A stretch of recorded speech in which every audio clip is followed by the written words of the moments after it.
Hey guys, this video is on counterfeit knives. Not copies, but counterfeits, and I'll go into that in just a minute. Here are the knives. Oh, actually, you know what? It's funny, I haven't gone through this case in a while. I just made my video, the pen and stuff. This is the radio pen. You scan through, and then that's where you plug your headphones in. That's funny, I was just talking about that, and I couldn't find it, and here it is. So you don't ask. This is a little, let me move my camera up. This is just a little, a knife case. I got this from eknifeworks.com, and I just flipped all the knives back over, but cool little case. I think they're still offering it, something, I don't know, around $10 or so. I actually use this, I used to use this for my expensive folders, but I have something else now, so. Also, so you don't ask, the other side of this, it's funny because I say I don't collect pens, and I seem to have a lot of pens. These are actually all Zippo brand pens. Now, this is not a pen collection. I mean, obviously it's a pen collection, but it's more towards my Zippo collection. And not many people know this, but Zippo, they actually have more, over the years, they've had more than 100 different items besides the Zippo lighters. They have all kinds of stuff, and those pens just happen to go with my Zippo collection because they're all Zippo brand pens. Anyway, moving on to what this video is supposed to be about, are counterfeit knives. Now, all these knives I'm about to show you are counterfeit. What does that mean, really? That means that they're advertised as a certain company or brand or model that they're not. Now, this one is a karambit, and the blade is marked Smith & Wesson Extreme Ops. Now, this knife, there's a Smith & Wesson karambit that looks just like this. If you're not familiar with these, stick your finger through the hole there, hold it in the reverse grip. But there's a knife, they make a model that looks just like this, although this isn't real. This isn't authentic. A couple reasons I know this. For one, and these are very minute details, and that's what you have to look for when you're buying knives, is the details. This pivot screw, this should be black. This should, because it's on the black portion of the camouflage, it should be black. And you'll notice that the real ones have that. What, you know, if gray happens to fall on the screw, it's going to be gray. This just is silver. Also, the authentic Smith & Wessons are stamped on the bottom here. So some company made up a fake stamp, Smith & Wesson Extreme Ops, and they stamped this cheap knife with it. It's funny because the real one costs like $15 or $20, and this fake one I got for $5. Now I bought all these knives knowing that they were counterfeit. It's kind of strange. They interest me that people go through the process of trying to make these look real. So I did buy these for this purpose, to collect counterfeit knives. But it makes me laugh because they have a a $5 knife that's pretending to be a $15 or $20 knife. I don't know, it's something that I find funny, but maybe I'm just strange. The back here has another Smith & Wesson logo, and it says first production run. But anyway, this is fake. It looks very, very convincing. It looks very real, and for the most part, people wouldn't care because the quality of this is, even though it's fake, is probably close to what the real thing is, quality-wise. So anyway, that's the first one. The second one, it doesn't resemble an actual model of any kind. This has all kinds of crazy markings. First thing I'm going to show you is this R on the pivot area. The R, I have no idea what that means, although I'm guessing they're trying to emulate the Chris Reeves knives. Chris Reeves used an R up by the pivot area. Again, I have no idea what this is supposed to mean, but MT, I'm guessing they got that from Microtech knives. Like I said, this is not, there's no model that looks like this, the real model.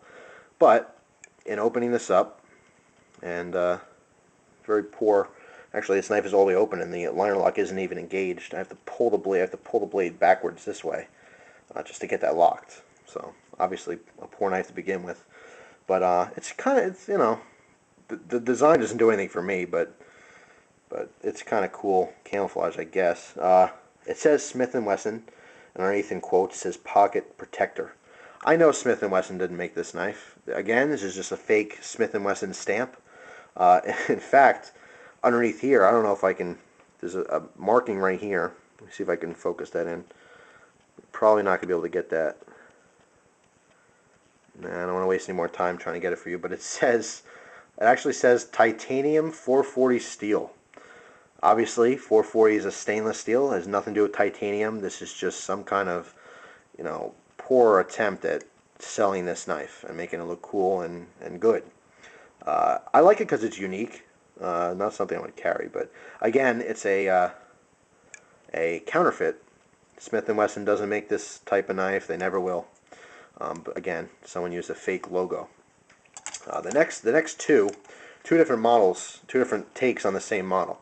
Now this is actually marked Smith & Wesson again, Extreme Ops, that same stamp.